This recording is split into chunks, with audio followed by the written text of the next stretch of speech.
Welcome back to my new vlog. Blog start करते हैं दोस्तों। आज का ब्लॉग हम सुबह स्टार्ट कर रहे हैं दोस्तों। आज है दोस्तों भागवत कथा का डे, चौथा दिन है दोस्तों। तो आज है कृष्ण जन्म। तो दोस्तों हम इसके लिए दोस्तों लेकर आए हैं चॉकलेट दोस्तों, मिला रहे हैं दोस्तों। हम अपने पैसों के लेकर आए हैं दोस्तों, देख सकते हैं ये सब सामान लेकर आए हैं दोस्तों। 5 किलो बुंदी लाए हैं, ये हमारी तरफ से है दोस्तों।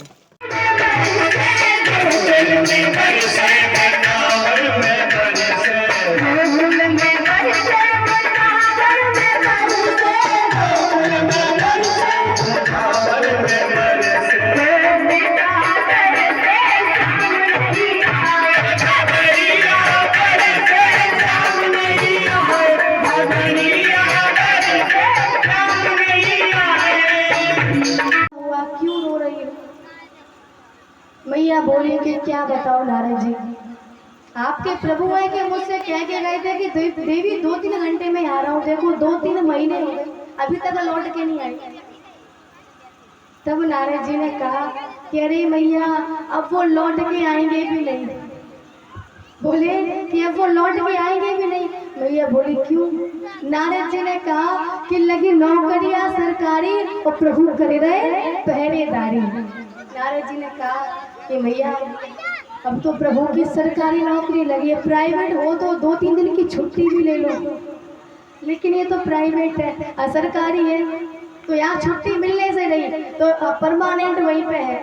अब मैया बोली कि अच्छा, जो संसार वालों की नौकरी लगाता है फिर उनकी नौकरी किसने लगा दी? बोले ऐसा कौन महान है? बोले पूछो मत भैया। राजा बलि को छलने गए थे, अपना काम तो पूरा कर लिया, लेकिन राजा बलि की पत्नी ने ऐसा वरदान मांग लिया कि भगवान को ही नौकर बना दिया। बोले भगवान तो पहरेदारी कर रहे हैं, अब लौट के आएंगे भी नहीं। अब तो मैया और जोर से रोने लगी, अब मेरा क्या होगा? मैया बोली कि जब मेरे पति नहीं है तो फिर मैं क्या करूंगी, मैं जा रही हूँ मरने के लिए। नारद जी ने कहा कि मैया ऐसा मत कीजिए, भगवान कहीं और थोड़ी गए, यही पहरेदारी कर रहे हैं, आपकी इच्छा हो तो उनसे मिलते रहना बस। बोले ऐसे कैसे काम चलेगा, मिलते रहना? बोले मुझे तुम्हारे प्रभु यही पे चाहिए। नारद जी ने कहा कि अच्छा, अगर ऐसी बात है तो कुछ प्लानिंग करनी पड़ेगी। अब नारद जी पहले बैठ गए, बढ़िया शांति से बैठे, थोड़ा जल पान लिया, ठंडे दिमाग से सोच रहे हैं कि अब ऐसा क्या करूं कि भगवान लौट के आ जाए। हाँ, सोचने के बाद फिर नारद जी ने कहा कि देखो मैया, अभी सावन का महीना चल रहा है, अभी हमारे यहाँ तो सावन का महीना नहीं है, लेकिन उस टाइम अभी सावन का महीना चल रहा है, रक्षाबंधन आने वाला है, राजा बलि के कोई बहन नहीं है और तुम्हारे कोई भाई नहीं है, तो तुम राजा बलि के पास जाओ और 10-5 रुपए की राखी भी लेके जाना। बोले तुम राजा बलि की राखी बांध देना, और जब राजा बलि तुमको जो भी दे, धन या जो भी दे, तुम उसे मत लेना, बदले में अपने पति को मांग लेना। बोले हाँ ये बात सही है। जैसा नारद जी ने कहा, मैया ने बिल्कुल वैसा किया। राजा बलि के पास गई और एक बढ़िया सी 10-5 रुपए की राखी ली और पास जाके कहा कि हे राजन, मेरे कोई भाई नहीं है, क्या तुम राखी बंधवा लोगे? बोले हाँ, मेरे भी कोई बहन नहीं है, बांध दो। राखी बांधी, राजा बलि ने पाँव छुए, उसके बाद थाल भर के हीरे जवाहरात लाया। भाई बहन है, एक लौती बहन है, कुछ तो देना पड़ेगा। थाली भर के लाया तो मैया ने इनकार कर दिया, बोले मुझे ये सब नहीं चाहिए। राजा बोला कि अरे बहन, ये सब क्यों नहीं चाहिए? तूने राखी बांधी है तो मुझे तो ये देना पड़ेगा। बोले नहीं, मैं लूंगी, लेकिन हीरे जवाहरात नहीं, ये जो तेरे यहाँ पहरेदारी कर रहे हैं ना, इसे लूंगी, बस इसे दे दे मुझे। राजा बलि बोला अरे ये तूने क्या मांग लिया? अगर तू कुछ और मांगती तो वो मिल जाता, लेकिन ये तो तुझे मिलने से रहा। मैया बोली क्यों, ये क्यों नहीं मिलेगा? बोले इसकी नौकरी मैंने नहीं, तेरी भाभी ने लगाई। तू अपनी भाभी से परमिशन लेके आ तो तुझे ये मिल जाएगा, वरना फिर तू जा। मैया गई राजा बलि की पत्नी के पास, बोले भाभी तुम्हारे द्वार पे ये जो पहरेदारी कर रहा है ना, मुझे इसको दे दे। राजा बलि की पत्नी विंदावली ने कहा कि अच्छा तुम इसका क्या करोगी, तुम्हारा ये कौन लगता है? बोले मैं तुम्हारी कौन हूँ? बोले तुम मेरी ननद हो। बोले वो तुम्हारे ननदेव है, मेरे पति देव है, कृपा करके इनको लौटा दो। बोले अच्छा तुम्हें ये चाहिए तो फिर इनके बदले कोई और छोड़ के जाना पड़ेगा। बोले भाई खाली तो नहीं रह सकते, इन्होंने वरदान दिया है कि जिस भी द्वार से निकलेंगे उस द्वार पर आपके दर्शन हो, तो खाली तो नहीं रह सकते, किसी और को इनके बदले छोड़ के जाओ। बोले अच्छा ऐसी बात है, किसी और को किसको छोड़े? गए ब्रह्मा जी और भोले बाबा के पास। 4-4 महीने की ड्यूटी लग गई उनकी नौकरी। तो अभी आपने देखा होगा कि सर्दियों में जब धरती से गर्म पानी निकलता है तो उस टाइम भगवान भोले बाबा पहरेदारी करते हैं 4 महीने। सुतल लोक में भगवान भोले बाबा पहरेदारी करते हैं। अब ये गर्मी आने वाली है तो गर्मियों के 4 महीने भगवान विष्णु पहरेदारी करते हैं। धरती से ठंडा पानी निकलता है क्योंकि वो शीतल है। और बरसात के 4 महीने आपने देखा होगा कि कभी कभी ठंडा पानी निकलता है तो कभी कभी गर्म पानी निकलता है। उस समय ब्रह्मा जी 4 महीने पहरेदारी करते हैं क्योंकि ब्रह्मा जी दोनों मिक्स हैं, कभी कभी तो ठंडे रहते हैं और कभी कभी गर्म भी हो जाते हैं। तो 4-4 महीने तीनों देवों की पहरेदारी की ड्यूटी लग गई। अंत में श्री सुखदेव जी कहते हैं हे राजा परीक्षित, फिर भगवान विष्णु को हटा के ब्रह्मा जी को पहरेदारी पर लगा दिया और मैया भगवान विष्णु को वहां से ले गई। बोलिए भाग्य बिहारी लाल की, बोली राधे रानी सरकार की। मैयाओं की आवाज तो बिल्कुल नहीं आती। क्यों मैया? सुबह तो कह रही थी कि बढ़िया भोजन किया है, भोजन किया है तो मैया फिर भी नहीं बोलती। अच्छा मैंने कल आपसे कुछ कहा था मैया, याद है कि भूल गई? कुछ कहा था मैंने, क्या कहा था?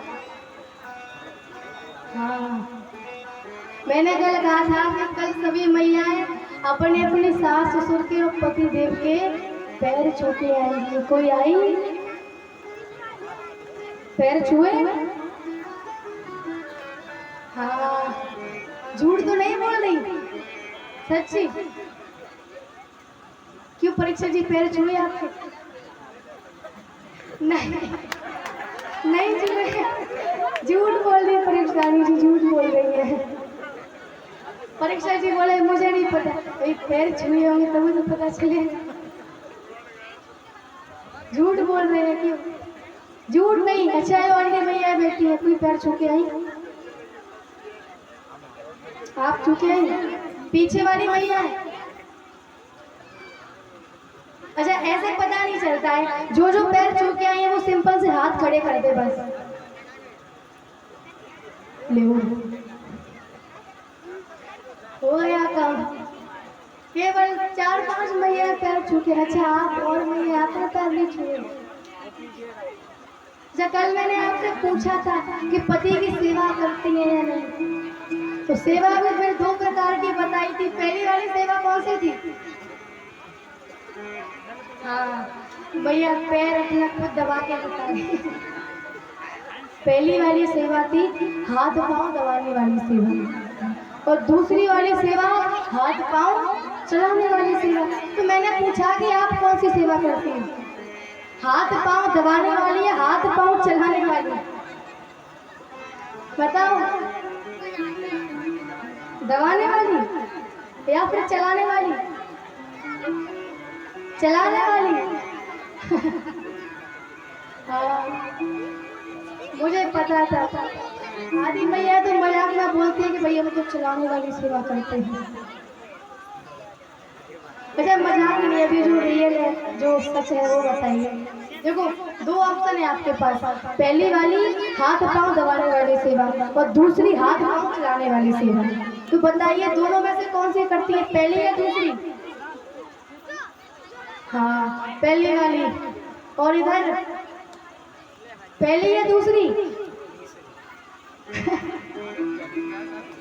मुझे पता है कि ना तो ये हाथ पाँव चलाने वाली करती है और ना हाथ पाँव दबाने वाली करती है।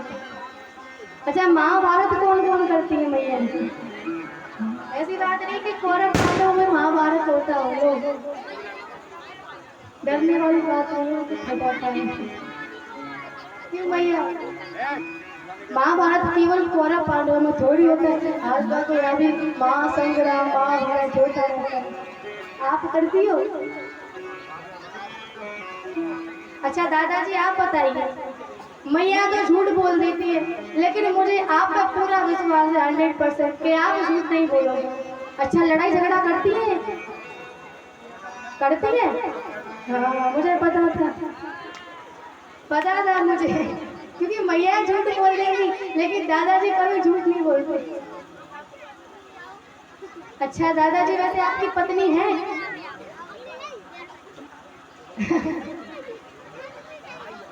अच्छा, है कि नहीं है? अच्छा, आपकी सेवा करती है?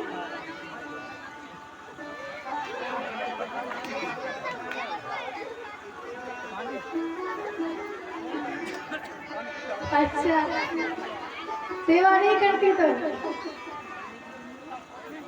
हाँ सही है, सही बात है, सही बात है।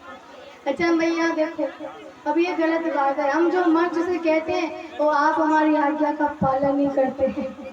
देखो ऐसी बात नहीं, अभी हम मंच पे बैठे हैं ना, आपको कथा सुना रहे हैं, तब तक आप हमको कुछ भी समझ लीजिए। मंच से नीचे आके हम जो कहे भले मेरी बात मत मानना, लेकिन मैं अगर मंच में बैठी हूँ तो आपको मेरी बात माननी पड़ेगी, ठीक है? अभी 2-3 दिन और है, तो कल से सभी मैया अपने पति के पैर छू के आएंगे, ठीक है? हाँ, जितनी भी हमारी माई जी है, नानी जी है, सब जिनके पति देव घर पे हैं, काम में गए तो वो बात अलग है, घर पे हैं तो सब अपने अपने पति के पैर छू के आएंगे, ठीक है? और परीक्षानी जी आप भी, और कल फिर पूछेंगे, झूठ मत बोलना। तो इधर से सुखदेव जी कहते हैं, हे राजा परीक्षित, अच्छा मैयाओं से निवेदन है कि हम मैया थोड़ी शांति बनाए रखें। अच्छा हाँ मैया, अभी एक बात आपको और बता दूं कि थोड़ी देर बाद भगवान श्री राम जी का जन्म होगा, तो ये वाली झांकी तो हम नहीं लगाएंगे, केवल जन्म होगा, बधाई वगैरह गाएंगे। तो मैयाओं को दादाजी को नृत्य करना पड़ेगा। हाँ देखो, मजाक नहीं, ठीक है? हमने कह दिया है तो आपको हमारी बात माननी पड़ेगी। हाँ, सबको नृत्य करना पड़ेगा, और जब थोड़ी देर बाद जब हमारे लाला कृष्ण का जन्म होगा तब तो फिर झांकी लगेगी, तो फिर कुछ अलग ही आनंद आएगा, लेकिन नृत्य सबको करना पड़ेगा। आप बताइए कौन कौन नृत्य करेगा? पीछे दादाजी, आप नहीं करोगे क्या? अच्छा करेंगे। अच्छा भैया जी बोल रहे हैं छोटे छोटे करना पड़ेगा, हाथ उठाया है, पीछे उठा रही है, देखो करना पड़ेगा आपको।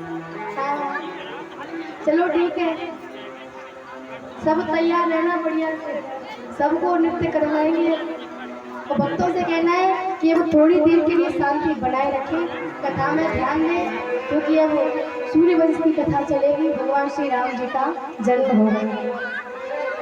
बोलिए श्री रामचंद्र भगवान की। अरे भैया,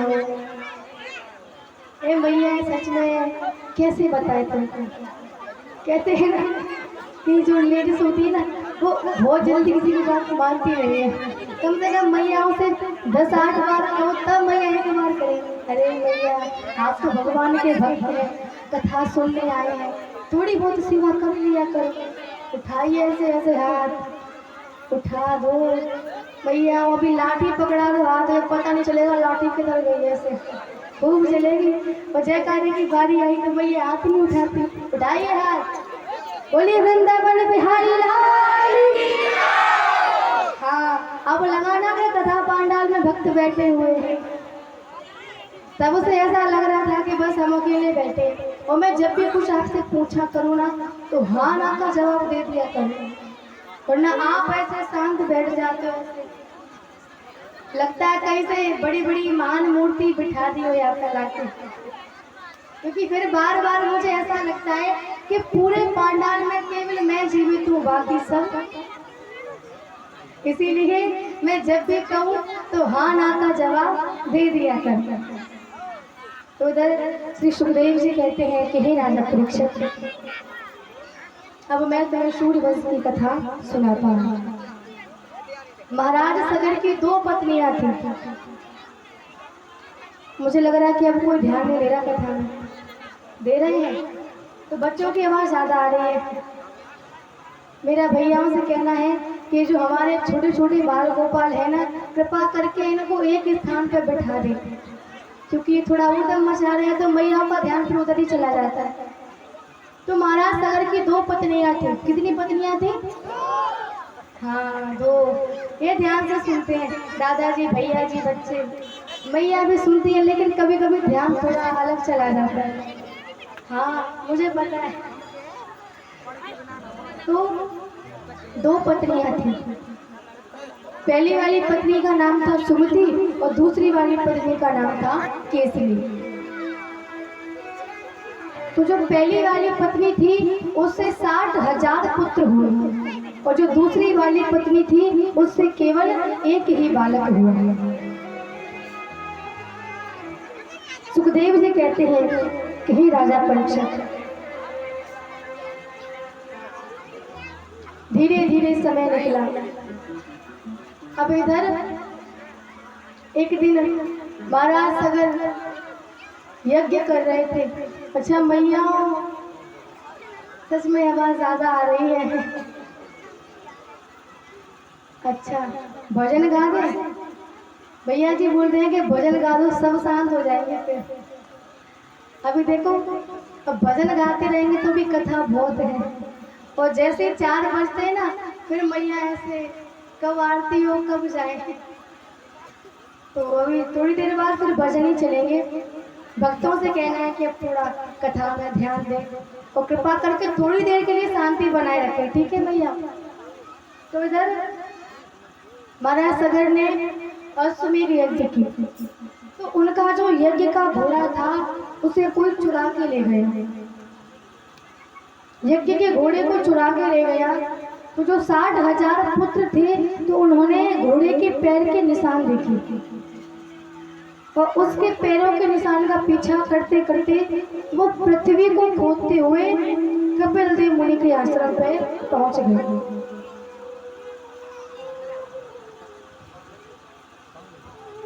कपिल देव मुनि के आश्रम पर पहुंच गए। वहां पर जाकर देखा कि उनके आश्रम पे वो घोड़ा बंधा हुआ है। समुद्र के किनारे आश्रम पे घोड़ा बंधा हुआ है। कपिल देव मुनि है कि अपने ध्यान में लगे हुए हैं। अब इधर 60,000 पुत्रों ने देखा कि ये संत है और इसके यहाँ पे हमारा घोड़ा बंधा हुआ है। तो उन्होंने उल्टा समझा। उनको क्या लगा कि लगता है चोर भाग गए और ये चोरों का सरदार है, ये चोरों का बॉस है, इसने चोरी करवाई। तो गालियां देने लगे और बोले कि अच्छा, चोरों का सरदार तो ये बैठा हुआ है और हमको देख के तपस्या का ढोंग कर रहा है। अब तो वो संत से गालियां देने लगे। कपिल देव मुनि भगवान के अवतार है, उनको क्रोध आ गया और जैसे क्रोध भरे नेत्रों से 60,000 बालक की ओर देखा कि वो सब वहीं पे भस्म हो गए। ले बाके बिहारी लाल की।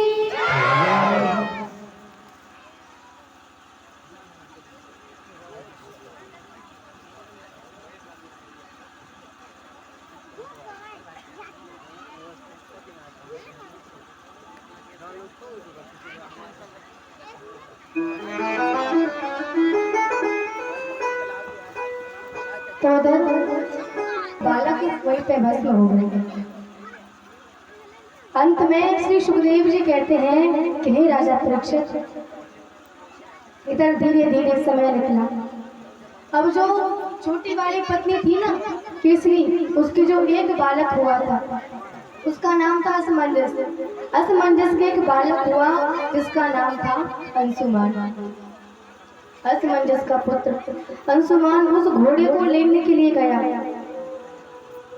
संत से विनती की कि हे संत महात्मा, कृपा करके आप हमारे घोड़े को दे दीजिए।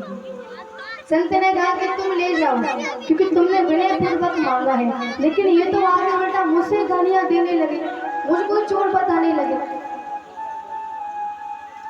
फिर अंशुमान ने कहा कि हे संत महात्मा, अब आप बताइए कि इनका उद्धार कैसे हो, कोई उपाय हो। बोले एक उपाय है। बोले कैसा उपाय? बोले कि तुम्हारा पौत्र जब तपस्या करेगा और गंगा जी को पृथ्वी पे लाएगा, तब जाकर तुम्हारे 60,000 दाउदों का उद्धार होगा, तब तक नहीं होगा। देखिए, पुत्र तो बालक होता है और पौत्र यानी कि आपका बालक है, फिर आपके बालक का बालक हो, उसको पौत्र नाती बोलते हैं। बोले कि तुम्हारा पौत्र जब गंगा जी को पृथ्वी पर लाएगा, तब जाकर इनका उद्धार होगा। इधर यज्ञ के घोड़े को ले गए। धीरे धीरे समय निकला। अंशुमान ने 10,000 वर्षों तक तपस्या की गंगा जी को पृथ्वी में लाने के लिए, लेकिन फल मिलने से पूर्व उनकी मृत्यु हो गई। जिसके लिए तपस्या कर रहे थे वो वरदान तो मिला ही नहीं, उससे पहले मृत्यु हो गई। उसके बाद अंशुमान के पुत्र हुए दिलीप। दिलीप ने भी खूब तपस्या की, लेकिन उनकी भी मृत्यु हो गई।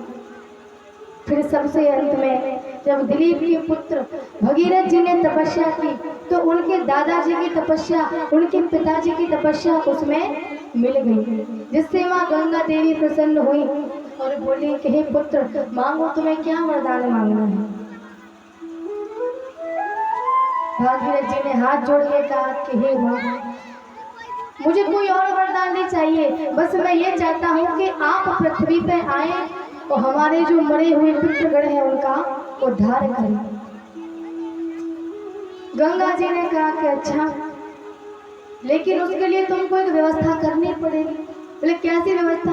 बोले जब मैं आकाश से नीचे आऊंगी तो मेरा वेग झेलने वाला इस धरती पे कोई है नहीं, और मेरा वेग झेलने वाला कोई नहीं है, तो मैं पृथ्वी को चीरती हुई पाताल में चली जाऊंगी। तो कोई ऐसा व्यक्ति ढूंढो जो कि मेरा वेग धारण कर सके। तो ये जो शब्द था ना, थोड़ा अहंकार वाला बोल दिया कि मेरा वेग धारण करने वाला कोई है नहीं। भगीरथ जी ने भगवान भोले बाबा की तपस्या की, और जब गंगा जी पृथ्वी पे आई तो आप सबको पता होगा कि 12 वर्ष गंगा जी भगवान भोले बाबा की जटाओं में रही। क्यों? क्योंकि उन्होंने अभिमान में कहा था कि मेरा वेग धारण करने वाला दुनिया में कोई है ही नहीं। अहंकार है भाई, अहंकार तो किसी का रहा ही नहीं, उसी समय उसको सब दिख जाता है। अंत में इधर श्री सुखदेव जी कहते हैं कि हे राजा परीक्षित, आगे आगे भागीरथ जी हैं और पीछे पीछे गंगा मैया है। जब कपिल देव मुनि के आश्रम पे पहुंचे और जैसे ही उनके जो मरे हुए पितृगण की राख की ढेरी पड़ी थी, उनके ऊपर से निकली, उन सबका उद्धार हो गया। बोले बाके बिहारी लाल की जय, बोली राधे रानी सरकार की जय हो, बोली हनुमान जी महाराज की जय हो, जय जय श्री राधे। श्री सुखदेव जी कहते हैं कि हे राजा परीक्षित, महाराज गढ़वाल के पुत्र हुए दीर्घबाहु, और दीर्घबाहु के रघु हुए, और रघु के अज, और महाराज अज के पुत्र महाराज दशरथ जी हुए। सुखदेव जी कहते हैं कि हे राजा, दशरथ जी अयोध्या के राजा थे, बड़े सुंदर राजा थे, सुशील राजा थे, प्रजा का बढ़िया पालन करते थे। अब एक दिन दशरथ जी अपने मित्र इंद्रदेव यहाँ के भैया है, अच्छा कथा में ध्यान दे रहे हैं? मुझे नहीं लग रहा कि कोई ध्यान से कथा सुन रहा है, क्योंकि आवाज ज्यादा रही। पहले बताओ कि कथा में ध्यान कौन कौन दे रहे हैं? पीछे दादाजी, हाँ आप तो दे रहे हैं, लेकिन मैयाओं की इधर से आवाज आ रही है। तो एक दिन महाराज दशरथ जी अपने मित्र इंद्रदेव के यहाँ गए हुए थे। तो जो महाराज इंद्र थे और महाराज दशरथ थे वो दोनों बड़े ही प्रिय मित्र थे।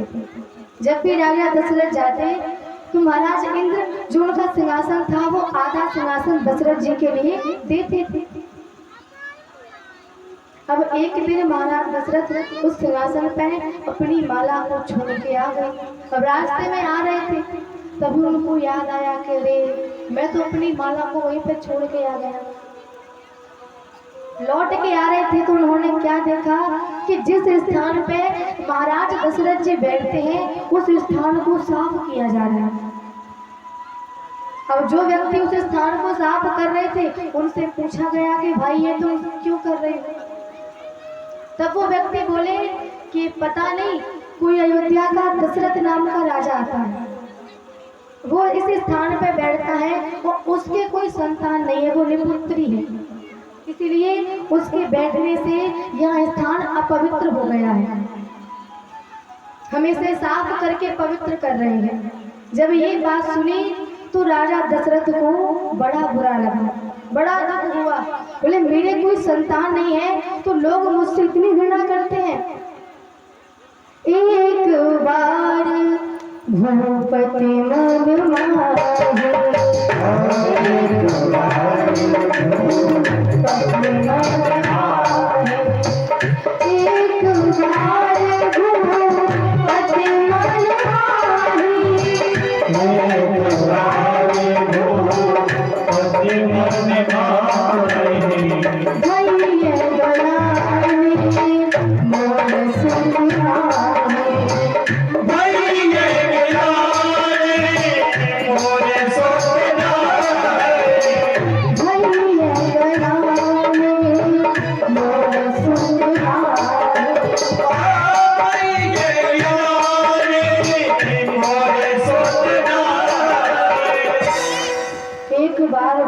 मन माहे, और भई है मोरन सुतना। दशरथ जी को बड़ा बुरा लगा। उसी समय कुछ भी सोच विचार नहीं किया और गुरु जी के पास निकल गए। गुरु ग्रह गए हो तुरंत माही पाला,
दशरथ जी अपने गुरु के पास गए, सारी बात बताई।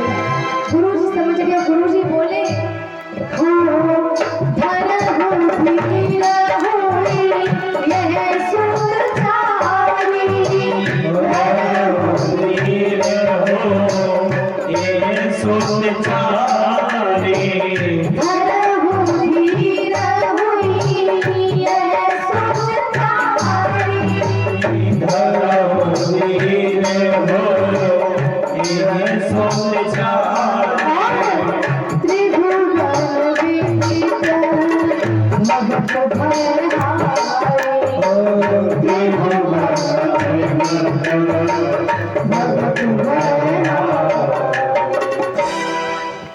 गुरु के पास गए, जो भी दुख है सुख है सब गुरु को सुनाया।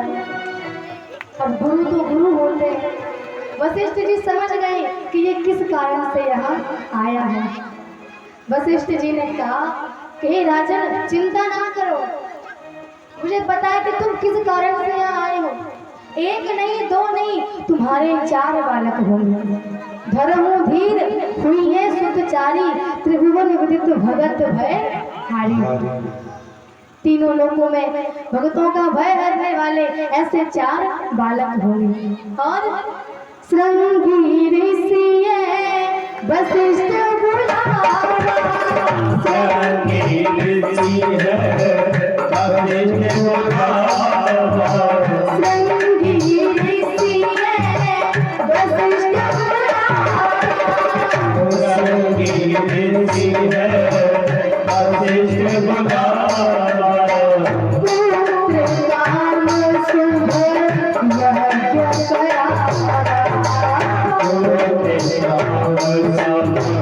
यज्ञ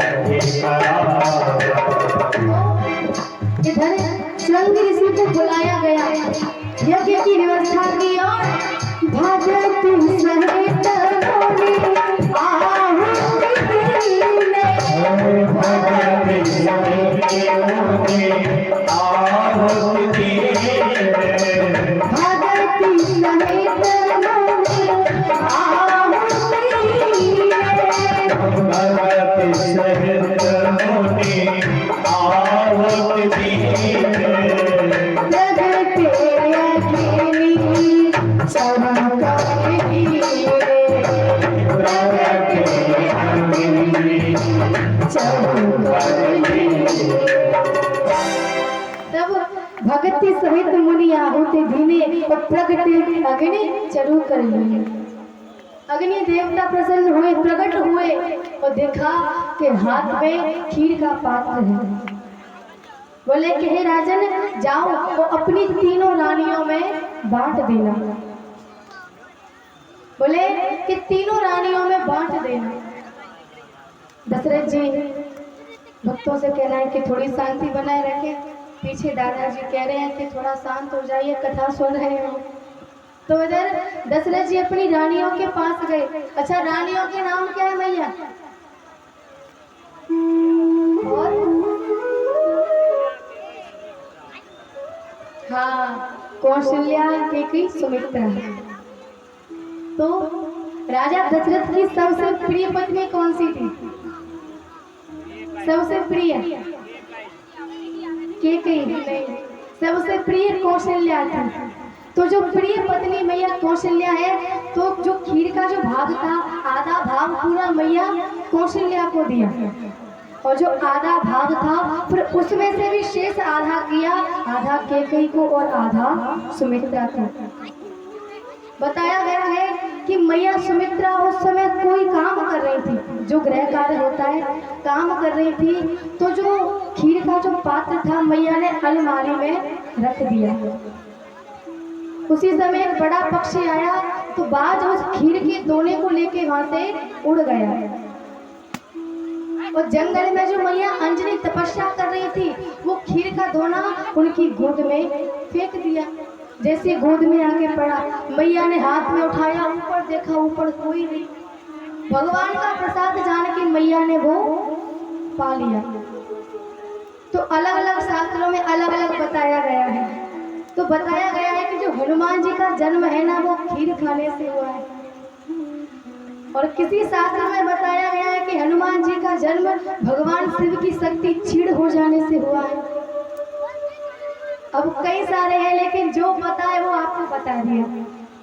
उसके बाद जब सुमित्रा मैया ने देखा कि उनका भाग कोई ले गया, अंत में मैया कौशल्या ने, मैया केकई ने अपने भाग में से थोड़ा थोड़ा करके मैया सुमित्रा को दे दिया, जिससे उनके 2 बालक हुए थे। अब तो सुखदेव जी कहते हैं कि हे राजा परीक्षित, धीरे धीरे समय निकला, जब से हमारे प्रभु गर्भ में आए हैं तब से सब मंगल ही मंगल हो रहा है। बढ़िया सुगंधित हवाएं चल रही हैं, जितनी भी नदियां हैं वो स्थिर बह रही हैं। धीरे धीरे समय निकला, अब तो बस यही इंतजार है कि कब हमारे प्रभु आ जाएं। वो दिन आ गया, नौमी तिथि मधु मास पुनीता,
मधुमास पुनीता शुक्ल पक्ष अभिजित हरप्रीता। नौमी तिथि बस सबको इंतजार है कि बस सब प्रभु आए जाए। सब यही इंतजार कर रहे हैं कि कब हम अपने प्रभु का दर्शन कर लें। आकाश में जितने भी देवता हैं सब अपना अपना विमान लेके ऊपर देख रहे हैं कि बस प्रभु आने वाले हैं, प्रभु आने वाले, सबको इंतजार है। श्री सुखदेव जी कहते हैं, हे राजा परीक्षित, इधर भैया कौशल्या के कक्ष में भगवान का प्राकट्य हुआ। बोलिए श्री रामचंद्र भगवान की। भगवान का प्राकट्य हुआ तो देखा कि भगवान जैसा उनका रूप है उसी रूप में आए हैं। 4 भुजाएं हैं, श्याम रंग है, जिनमें शंख चक्र गदा पद्म धारण किए हुए हैं। मैया खड़ी हो गई, हाथ जोड़ के बोली, प्रभु आप कौन? बोले मैया मैं आपका बालक राम। बोले अच्छा तुम बालक हो? बोले तुम बालक नहीं, तुम तो मेरे बाप बन के आए हो। क्या बालक इतना बड़ा होता है? उसकी 4 भुजाएं होती है।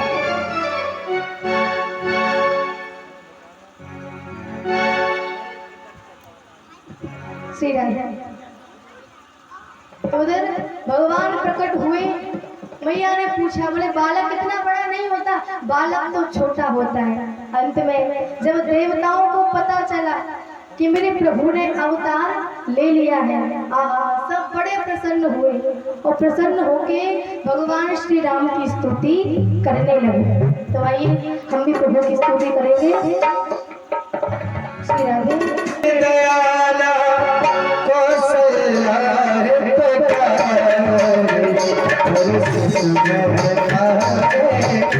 पहले छोटे बन गए, अब भगवान छोटे बन गए। भैया बोले कि बालक के कभी 4 भुजाएं नहीं होती, 2 भुजाएं हटा दी, 2 भुजाएं हटा दी। बोले अब जो 2 भुजाओं में शंख चक्र जो भी है इनको भी हटाओ, वो भी हटा दे। बोले मैया अब क्या करना? मैया बोली अब अपने वस्त्रों को हटा दो। भगवान बोले वस्त्र भी हटाने पड़ेंगे। मैया बोली तो क्या, बच्चा जब होता है तो कपड़े पहन के आता है, उसके पास तो कुछ नहीं होता, निर्वस्त्र आता है, अपने वस्त्र भी हटाओ। भगवान वस्त्र हटा दिए। भगवान बोले मैया अब सबसे कह दो कि तुम्हारे बालक हो गया है। मैया बोले कि तुम तो भगवान हो, दुनिया को सृष्टि को बनाया है, और तुम्हें इतना नहीं पता कि जब बालक होता है, बच्चा होता है, तो बताने की आवश्यकता नहीं पड़ती, उसके रोने की आवाज से पता चले जाता है। जैसे कहा मैया बोली अब तुम रोना स्टार्ट कर दो, सबको पता चल जाएगा। भगवान बोले कि हम दुनिया वालों को रुलाते हैं, आज इन्होंने हमें रुला दिया, कोई बात नहीं। भगवान रोने लगे और इधर मैया के कई और मैया सुमित्रा के भी बालक हो गए। बोलिए चारों भैया की, बोले तीनों मैया की।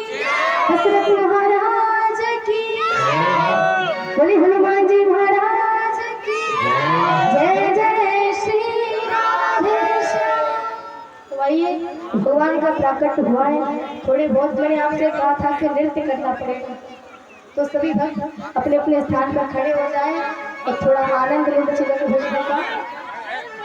खड़े हो जाइए। पीछे दादाजी आपको भी भैया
सखियों के साथ गौरी पूजन के लिए मैया सीता आ रही थी, तो मैया सीता अन्य सखियों के साथ थोड़ा जल्दी वहां से आगे निकल गई। अब उनकी एक मतवाली सखी थी, वो थोड़ा पीछे रह गई। अब पीछे रह गई तो उसने सोचा कि जल्दी जाके क्या करूंगी, थोड़ा घूम फिर के चली जाऊंगी। तो वो ऐसे ही बागीचे में घूम रही थी, तो उसने भगवान राम को देखा। बस वहीं पे खड़ी रह गई। भगवान राम को देखा, वहीं पे खड़ी रह गई और बस उसकी दृष्टि भगवान राम पे से नहीं हट पा रही, वही अड़ी। अंत में भाग के मैया सीता के पास गई। पास जाके मैया का हाथ पकड़ा और बोली कि पूजा तो बाद में कर लेना, बाद में हो जाएगी, लेकिन इस बागीचे में दो बड़े ही सुंदर राजकुमार आए हैं, पहले उनको चल के दे। मैया सीता को ले गई। मैया सीता दूर खड़ी है। जैसे राम जी ने मैया सीता को देखा, मैया सीता ने राम जी को देखा, बस दोनों के दोनों वहां खड़े रह गए, एक दूसरे को देखे जा रहे हैं।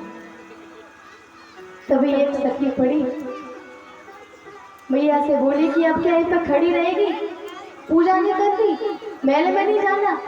अब दूसरी सखी सुना के कह रही है कि एरी सखी जल्दी चल, कल हमें फिर इसी समय आना है पूजा के लिए। यानी भगवान को सुना रही है कि कल हम फिर इस समय पूजा करने आएंगे, तुम भी आ जाना। बोले कि जल्दी चल, हमें कल फिर इसी जगह पर इसी समय को पूजा करने आना है। मैया गई, गौरी पूजन किया, जो उनकी इच्छा थी वो मैया से मांगा और वहां से महल में चली गई। महल में गई, महल में जाके देखा कि कई सारे राजा बैठे हुए हैं, विश्वामित्र जी और राम जी भी बैठे हुए हैं। मैया राम जी को देख के बड़ी प्रसन्न हुई। अब इधर राजा जनक ने शर्त लगाई थी कि जो इस धनुष को तोड़ देगा वही मेरी बेटी के साथ विवाह करेगा, वही मेरी बेटी का पति बनेगा। अब तो श्री सुखदेव जी कहते हैं कि हे राजा, जितने भी राजा थे सब बलवान राजा थे, बैठे हैं। अब सब उस धनुष की ओर देखे जा रहे हैं कि इस धनुष में ऐसा क्या है जो राजा ने इतनी बड़ी शर्त रखी है। बोले इसको तो हर कोई व्यक्ति तोड़ सकता है, तो फिर ये शर्त क्यों रखी है? कोई बात नहीं। एक राजा खड़ा हुआ, बढ़िया से खड़ा हो गया, कपड़े थोड़े संभाले ऐसे ऊपर हाथ करके। बोले इसमें कौन सी बड़ी बात है, इसको तो चुटकियों में तोड़ दूंगा। अभिमान के साथ गया। श्री सुखदेव जी कहते हैं कि हे राजा परीक्षित, तोड़ना तो बहुत दूर की बात है, वो उसको हिला तक नहीं पाया। बोले तोड़ना तो दूर की बात है, राजा धनुष को हिला तक नहीं पाया। पूरी ताकत लगा दी, जितनी भी पावर है सब पावर लगा दी, लेकिन धनुष हिला तक नहीं। आके बैठ गया। दूसरा हंसने लगा, तेरे बस का नहीं है, ये तो मैं कर सकता हूँ, तुझ में इतनी शक्ति कहाँ। वो भी आया बढ़िया से तैयार हो गया, हाँ इसको तो हम करेंगे। कपड़े वपड़े संभाले हो गया, धनुष के पास खड़ा है, देख रहा है। वो एकदम उसने उठाना चाहा। सुखदेव जी कहते हैं टूटने की दूर की बात है, इसने भी उसको हिला तक नहीं पाया। जितने राजा हैं सब ने एक दो बार नहीं 10-10 बार प्रयास कर लिया, लेकिन कोई उसको हिला तक नहीं पाया। जनक जी सिंहासन पे बैठे, खड़े होके दुखी होके बोले कि अगर मुझे पता होता कि इस धरती पे कोई ऐसा वीर नहीं पैदा हुआ तो मैं क्यों उस शर्त को रखता। अब तो मेरी बेटी कुंवारी रह जाएगी, क्योंकि कोई वीर है ही नहीं धरती पे। जब ये बात सुनी तो लक्ष्मण जी को क्रोध आ गया। लक्ष्मण जी बोले अच्छा कोई वीर पैदा नहीं हुआ। लक्ष्मण जी खड़े हुए बोले कि बात बताओ, हम दोनों भाई 2-3 घंटे से यहाँ बैठे हुए हैं, तुमने हमसे पूछा, हमसे कहा कि भाई तुम भी कोशिश करके देखो, तो ऊपर से ये बोल रहे हो कि कोई वीर पैदा नहीं हुआ। इतनी बड़ी बात कैसे कह दी। अब तो लक्ष्मण जी जनक जी से पता नहीं क्या क्या कहने लगे। भगवान राम ने कहा, हे लक्ष्मण, थोड़ा धैर्य रखो, शांति रखो। होता है अगर बड़ा भाई सरल स्वभाव का होगा ना तो छोटा भाई हमेशा कड़क होता है। वो अपने भैया की बेइज्जती बर्दाश्त नहीं कर सकता, तो बड़ा तो शांत रहेगा लेकिन छोटा दो चार सुना देगा। लक्ष्मण जी सुनाने लगे, राम जी ने शांत किया, भैया थोड़ा रुक जाओ। अंत में विश्वामित्र जी ने कहा कि हे राम, अब तुम जाओ। राम जी बोले कि प्रभु, जब इतने बलवान राजा उसको हिला तक नहीं पाए तो हम क्या करें। बोले तुम जाओ तो सही। राम जी पहुंचे। सुखदेव जी कहते हैं कि हे राजा, जैसे राम जी खड़े हुए, आहा, मैया सीता बड़ी प्रसन्न हो गई और बस नेत्र बंद करके ध्यान करने लगी, हाथ जोड़ के बोली कि हे गौरा भैया, जब मेरे राम जी इस धनुष को तोड़ने आए तो इसका वजन जो ऐसे हम पुष्प उठाते हैं ना, तो पुष्प के समान इस धनुष का वजन हो जाए। भगवान राम आए। सुखदेव जी कहते हैं, हे राजा, भगवान राम जैसे धनुष को छूते हैं पता ही नहीं चला कि धनुष के कब दो टुकड़े हो गए।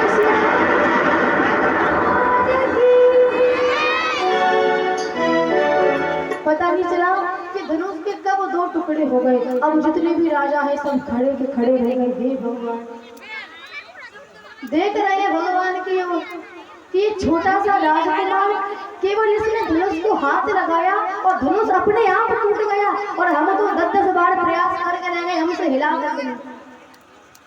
अब जैसे ही धनुष की टूटने की ध्वनि हुई, आहा, परशुराम जी आए। हम इधर लक्ष्मण जी और परशुराम जी में खूब विवाद हुए। परशुराम जी आके राजा जनक से बोले कि हे राजन, जिसने अभी ये दुष्कर्म किया उसे मेरे सामने लेके आओ। आज मैं उसे जीवित नहीं छोड़ूंगा, मार दूंगा। किसी की नहीं सुनने, बस अपनी बोले जा रहे हैं, बोले जा रहे हैं। राम जी बोले, हे परशुराम जी, अगर जिसने ये धनुष तोड़ा है हो सकता है कि वो आपका कोई भक्त हो, आपका कोई दास हो।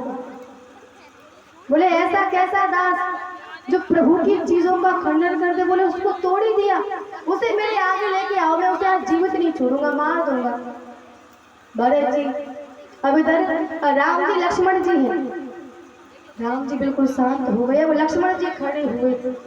लक्ष्मण जी बोले कि क्यों चिल्ला रहे हो, ऐसे धनुष तो हमने बचपन में खूब तोड़े हैं, ये क्या चीज है। कई सारे धनुष तोड़े हैं, इसमें कौन सी बड़ी बात है। मेरे भैया ने उसको छुआ और अपने आप टूट गया, हमने थोड़ी तोड़ा है, इतने गुस्से क्यों कर रहे हो तुम। परशुराम जी बोले कि अच्छा, तुमने वो धनुष तोड़े होंगे, वो साधारण धनुष थे, लेकिन ये मेरे प्रभु का धनुष है और तुमने इसी को तोड़ दिया। दोनों में खूब विवाद हुआ। अंत में भगवान ने परशुराम जी को समझाया। वक्ष स्थल पे भक्त के चरण चिन्ह दिखाए, तब परशुराम जी समझे कि चलो कोई बात नहीं है, तो प्रभु है। अंत में परशुराम जी वहां से चले गए। अब इधर श्री सुखदेव जी कहते हैं कि हे राजा परीक्षित, इधर जब भगवान श्री राम ने धनुष को तोड़ा तो विवाह तो समझ लो पूरा वहीं पे हो गया, लेकिन फिर भी जनक जी ने विचार किया कि समधि जी आए तो फिर वो बात थोड़ी अलग रहती है, तो अयोध्या के लिए निमंत्रण भिजवा दिया कि सब लोग आ जाओ, विवाह होने वाला है। हाँ, दशरथ जी प्रसन्न हुए। अब जितने भी बड़े बुजुर्ग हैं वो सब तैयार हो गए कि भाई बारात में जा रहे हैं। सब बाराती तैयार हुए और एकदम से नए नए कपड़े पहन के सब निकल गए। अब निकले तो भैया गांव में पहुंचे। गांव वालों ने पूछा कि भैया ये क्या चीज है। बोले ये बारात है। बोले अच्छा बारात है तो दूल्हा कहाँ है। अब जैसे दूल्हे के बारे में पूछा तो जो बड़े बुजुर्ग थे ना ऐसे करके बढ़िया ऐसे, तो जैसे दूल्हे के बारे में पूछा तो जो ऐसे थी वो ऐसे हो गए, दूल्हा तो है ही नहीं। अब क्या करे, तो जो आगे वाले भक्त थे वो बोले कि भैया लगता है दूल्हा पीछे होगा। अब बना तो बनाना पड़ेगा, दूल्हा पीछे होगा। तो पीछे वालों के पास गए, बोले दूल्हा कहाँ है। तो वो ऐसे करके खड़े थे, उनके भी ऐसे हो गए। बोले दूल्हा नहीं है। अच्छा, दूल्हा बीच में निकल गया है। बीच वालों के पास गए, बोले दूल्हा कहाँ है? बोले लगता है या तो आगे होगा या पीछे होगा। बोले भैया हम सबरी जगह घूम के आ गए, दूल्हा तो कहीं नहीं है, थोड़ा और आगे बढ़े। आगे जाने के बाद फिर एक गांव आया, वो फिर ऐसे करके जा रहे थे, बढ़िया पूछा भैया दूल्हा, फिर ऐसे हो गए, बोले दूल्हा नहीं है। तब वो फिर जितने भी बड़े बुजुर्ग हैं बोले भैया जिस भी गांव में जा रहे हैं सब पहले दूल्हे की पूछ रहे हैं, दूल्हे की व्यवस्था करवा।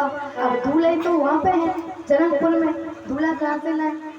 बोले कौन देखेगा कि कौन दूल्हा है? एक काम करो, भरत और शत्रुघ्न को दूल्हा बना दो। बोले जो मोर है उसे किसी को पता चलेगा नहीं, मुख तो दिखेगा नहीं, इन्हीं को दूल्हा बना दो। वहाँ भरत और शत्रुघ्न को दूल्हा बना दिया। और दूल्हा बनाने के बाद सब बराती चले जा रहे हैं बड़े आनंद के साथ। अब ऐसे करके बढ़िया बोले दूल्हा कहाँ है? तो फिर ऐसे करके बोले तो दूल्हा आ गया, देख लो। बोले हाँ तो ठीक है। जनकपुर पहुंचे, खूब सम्मान हुआ। सखियां भगवान को देख रही हैं, भगवान से मजाक कर रही हैं। अंत में अब इधर भगवान श्री राम मैया सीता है, वरमाला पहनने के लिए खड़े हैं। अब भगवान राम तो बड़े हैं, मैया सीता थोड़ी छोटी है, तो हम मैया वहां तक पहुंच नहीं पा रही। तो सखियां बोली ए राम जी आप थोड़ा झुक जाइए ताकि हमारी सीता वरमाला डाल देंगे। भगवान बोले हम सुने बंसी भाई, साफ बात है, हम किसी के आगे झुकते नहीं है। बोले हम सूर्य वंशी हैं। भगवान ने झुकने से मना कर दिया। तब सखियां श्री राम जी से बोली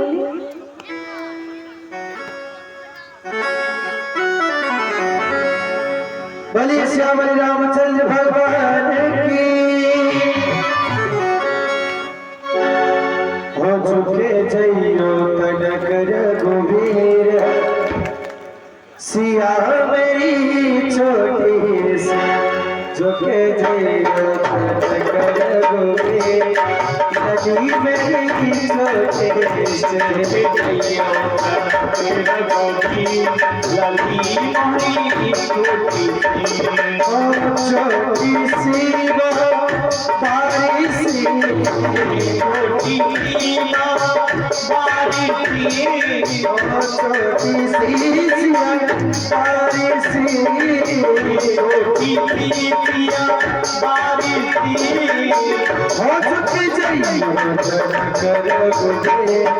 सिया मेरी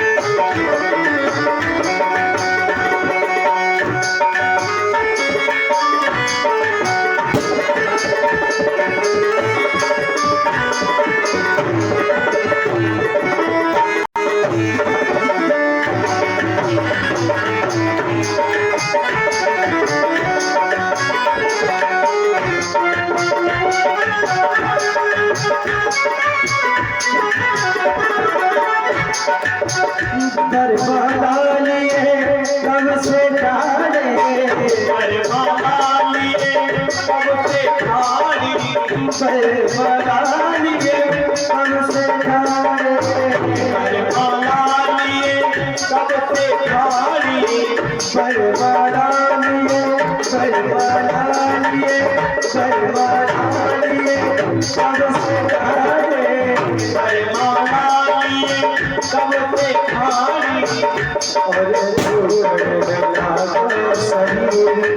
सिया मेरी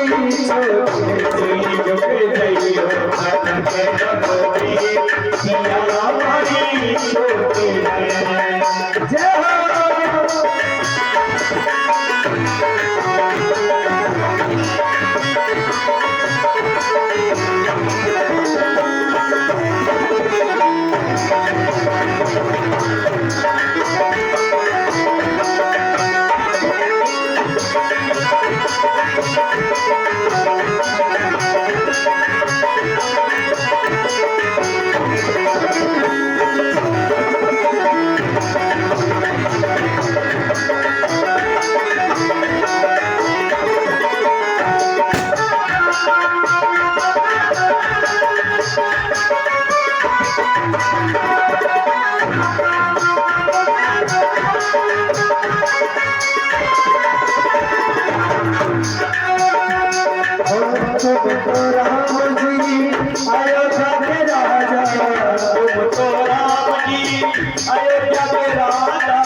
सुभद्रा माजी सुभद्रा माजी सुभद्रा माजी अयोध्या के राजा तुम तो राम की अयोध्या के राजा और हम जगत के गली सिया मेरी छोटे सिया हमारी छोटी सी आज के लली मेरी छोटी लली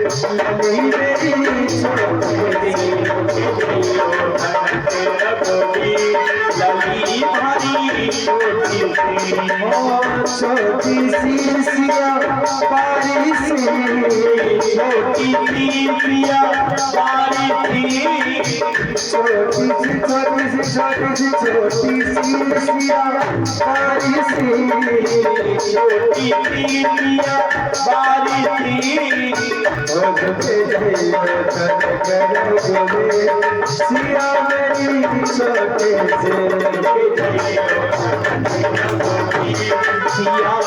हमारी छोटी सी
बोलिए श्री रामचंद्र भगवान की बोलिए हनुमान जी महाराज की। अच्छा वैसे कथा में आनंद आ रहा है कि नहीं आ रहा है आनंद? किसको आ रहा है? अच्छा पीछे दादाजी आपको नहीं आ रहा? आ रहा है? हाँ तो हाथ उठा के बता दिया करो कि आनंद आ रहा है कि नहीं। अच्छा आपको नहीं आ रहा दादाजी? अच्छा फिर आप नृत्य क्यों कर रहे हैं? हाँ मुझे पता है क्योंकि मैं आपसे एक दिन बात की थी, आप मजाक भी खूब करते हैं। अच्छा आनंद आ रहा है?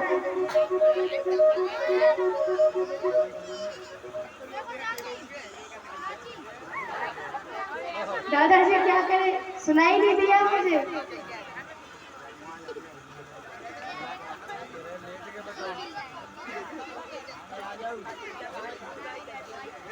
आप ना कल से थोड़ा आगे बैठा कीजिए, पीछे से जो भी बोलते ना तो यहाँ तक नहीं आ पाता। अब जो जो भक्त प्रेम से कथा सुनते हैं, देखिए दादाजी है ये आगे आगे बैठ गए हैं, क्यों? कथा सुन रहे हैं। अच्छा आनंद सबको आ रहा है, क्यों आ रहा है? सच बताना। हाँ थोड़ा के बताओ भाई सर। चलो अच्छी बात है, आनंद आना चाहिए और नहीं आना तो बता दिया करो तो आपके लिए कोई भजन हो जाए। ये बाबा हाँ दादाजी कह रहे महाराज हमको तो पूरा आनंद आ रहा। चलो अच्छी बात है। तो इधर राम जी और मैया सीता जी खड़े हैं। सखियों ने कहा कि प्रभु थोड़ा झुक जाइए, अब आप बड़े हमारी सीता जी छोटी। भगवान बोले हम सूर्यवंशी, हम किसी के आगे झुकते नहीं। बोले अगर हम झुक गए तो लोग क्या सोचेंगे कि भगवान पत्नी के आगे झुके। भगवान मजा करे, बोले हम सूर्यवंशी झुकते नहीं। लक्ष्मण जी सीता जी की मुख की ओर देख रहे, समझ गए। लक्ष्मण जी समझ गए कि अब क्या करना है। लक्ष्मण जी जाके श्री राम जी के चरणों में साष्टांग लेट के प्रणाम करने लगे। और राम जी का यह स्वभाव है कि जब भी कोई उनके चरणों में लेट के प्रणाम करता है तो फिर वो झुक के उसको स्वयं उठाते हैं। लक्ष्मण जी जब चरणों में जा गिरे, जैसे राम जी लक्ष्मण जी को उठाने के लिए झुकते हैं कि मैया ने वरमाला डाल दी। बोले श्री रामचंद्र भगवान की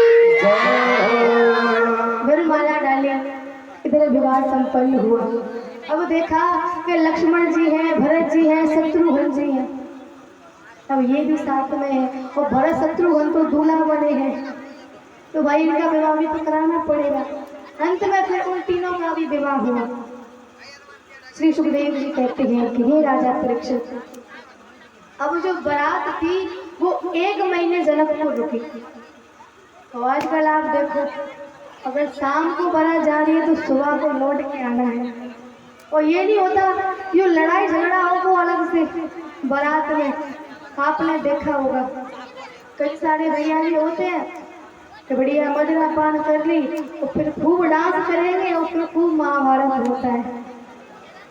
ज्यादातर तो नागी डांस होता है। क्यों भैया? नहीं, मैंने देखा है, इसीलिए कोई मदरा पान कर ले, कोई होश तो रहता नहीं, और फिर बढ़िया साउंड बज रहा है, नागी डांस करते हैं। तो महाभारत हो वो अलग से। इधर ऐसा कुछ नहीं हुआ। भगवान राम की बारात है ना, 1 महीने जनकपुर में रुकी। फिर दशरथ जी ने हाथ जोड़ के कहा कि हे जनक जी, अब हमें जाने की आज्ञा दी, हमें अपने महल में तो जाना है। जनक जी ने कहा कि कुछ दिन और रुक जाते हैं। बोले नहीं, अब तो जाना है। अयोध्या लौट के आ गया।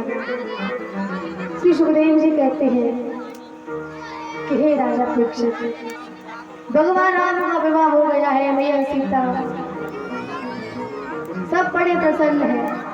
मैया कौशल्या है, वो तो इतनी प्रसन्न है कि पूछो मत। धीरे धीरे समय निकला। अब एक दिन दशरथ जी अपने शीशे में मुख देख रहे थे। अच्छा, ध्यान कौन दे रहे थे हमें?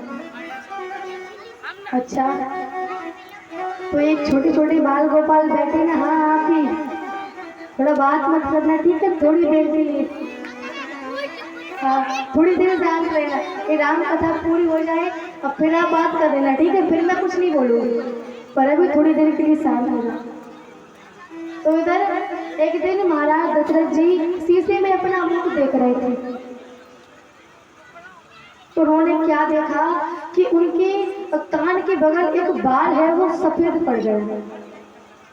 बताया था ना, अब घंटी बज गई पहले वाली कि अब वजन कर ले।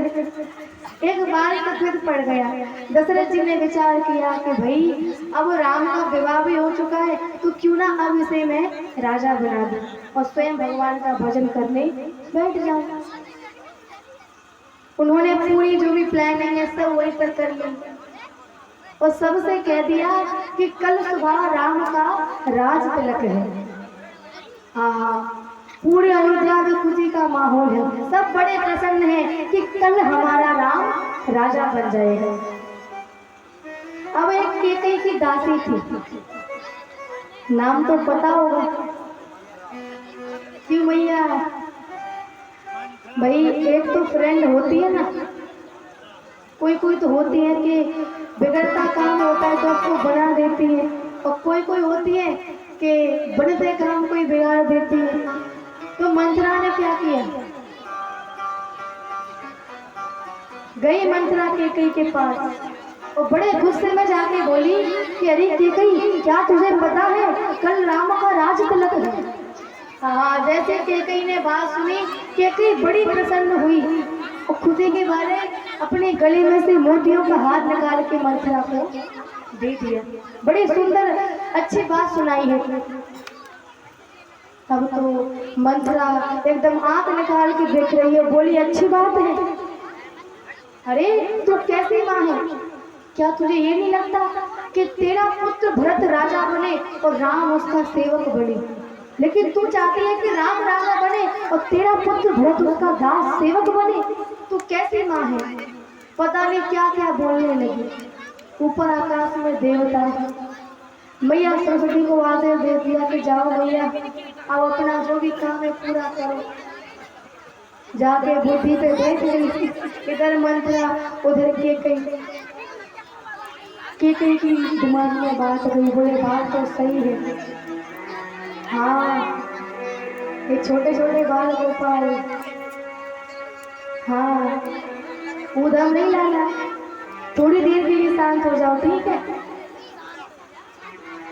तो इधर मैया के कहीं फटे हुए वस्त्र पहन लिए, जितनी भी स्वर्ण आभूषण है सब त्याग दिए और बालों को खोल के पृथ्वी पे पड़ी।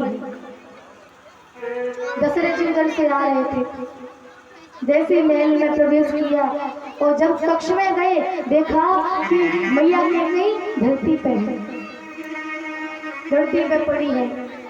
भाग के गए, कहा कि कहीं तू ऐसे क्यों पड़ी है? तेरे वस्त्र कहाँ है? आभूषण कहाँ है? फटे हुए वस्त्र क्यों पहने हैं? कुछ नहीं कहा, बस बोली कि याद कीजिए आपने एक बार कहा था, आपने 2 वरदान की कहा था कि देवी जो भी वरदान मांगना है वो 2 वरदान मांग लो। तो मैंने आपसे कहा था कि अभी मुझे वरदान की आवश्यकता नहीं है, लेकिन जब आवश्यकता पड़ेगी तब मैं वरदान मांग लूंगी। तो दशरथ जी आज वो दिन आ गया है, मैं जो भी वरदान मांगू वो वरदान आप। तो मैया सीता बोली कि हे प्रभु, अब तो मैं भी तुम्हारे साथ वनवास जाऊंगी। मैया सीता ने कहा, जिया बिन देहा नदी बिन मारी, जिया बिन देहा नदी बिन मारी, जिया बिन देहा नदी बिन मारी, जिया बिन देहा तुम्हारे साथ वनवास जाऊंगा। अब तो राम जी ने कहा कि नहीं नहीं, मैया सुमित्रा डांटेंगी, तुम वनवास नहीं जाओगे, तुम यहीं रहो। बोले नहीं, मैं मैया को पूछ के आता हूँ। लक्ष्मण जी भाग के गए मैया के पास और मैया के चरणों में जाके बैठ गए। बोले कि हे मैया, मैं अपने बड़े भाई राम के साथ वनवास जाना चाहता हूँ, क्या आप मुझे आज्ञा देंगे? अब आप विचार कीजिए, अगर कलयुग, ये कलयुग चल रहा है, अगर बड़ा भाई मानो चाचा जी का लड़का है, ताऊ जी का लड़का, जो भी है, बड़ा भाई कहीं घूमने या काम करने जा रहा है, छोटा भाई उसके साथ जाए ना तो उसकी माँ उसे रोक देती, किसी का कोई भरोसा नहीं, तू क्यों जा रहा है, कुछ कर दिया तो। पर नहीं, उन्होंने ऐसा कुछ नहीं कहा। मैया सुमित्रा बोली कि हे लक्ष्मण, तुम राम के साथ वनवास जाओ और 14 वर्षों तक ऐसी उनकी सेवा करना, ऐसी सेवा करना कि 14 वर्ष तक उनको महल की याद न आने पाए। और सीता जी के बारे में स्वप्न में भी कोई गलत मत सोचना। लक्ष्मण जी ने कहा कि जब मैं सोऊंगा नहीं तो फिर स्वप्न कहां से आएगा। वनवास जाने लगे, तीनों तैयार हुए। दशरथ जी ने सुमंत्र से कहा कि इनको रथ में बिठा के बस यूं ही घुमा के और घर वापस ले आना। अब तो सुखदेव जी कहते हैं कि हे राजा परीक्षित, इधर भगवान राम जाने लगे, पीछे पीछे सभी अयोध्या वासी हैं, सब बड़े उदास हैं, दुखी हैं कि हमारे प्रभु वनवास जा रहे हैं। और चंदा छुप जा रे बादल में, भारो राम गया वनवास, चंदा छुप जा रे बादल में, राम गया वनवास, नारायण गया वनवास, राम गया वनवास।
चंदा चंदा चंदा छिप जाए बादल में पहाड़ों तक गयो चंदा छिप जाए बादल में पहाड़ों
बोले श्री रामचंद्र भगवान की, बोले हनुमान जी महाराज की।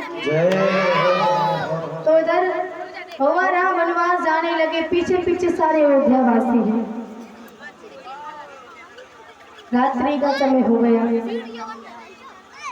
भगवान राम जितने भी अयोध्यावासी हैं सब एक स्थान पर ठहर गए। और जब सुबह सुमंत्र जी ने देखा कि ना ही राम है, ना लक्ष्मण है और ना ही माता सीता है, क्योंकि वो वहां से जा चुके हैं।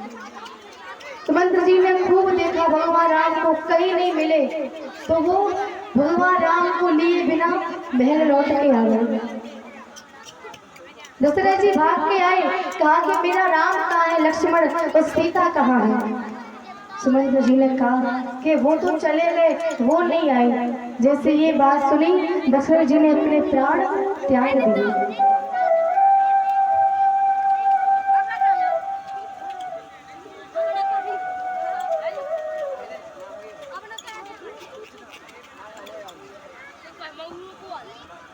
श्री राजा हमारे आचार्य जी का कहना है, भैया जी कह रहे हैं कि कमेटी के लोग बोल रहे हैं कि अब थोड़ी जो राम कथा है इसको थोड़ा जल्दी करवा दो, क्योंकि समय हो गया है और अभी कृष्ण जन्म होना है, तो जल्दी कर दे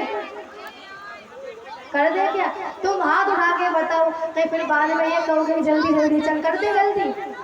ठीक है, अगर आपको जो पूछना हो ना तो फिर बाद में मुझसे पूछ लेना, ठीक है राजा जी। अब मैं जल्दी जल्दी आपको कथा सुना देती हूँ। तो इधर भगवान राम, मैया सीता और लक्ष्मण जी नहीं पहुँचे, दशरथ जी के प्राण निकल गए। आगे जब तीनों जा रहे थे तो निषाद राज से भेंट हुई। गंगा जी के किनारे पहुंचे, देखा कि आज वहां पे केवल एक ही नाव है,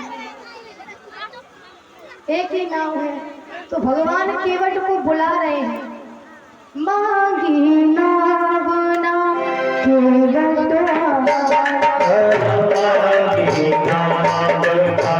केवट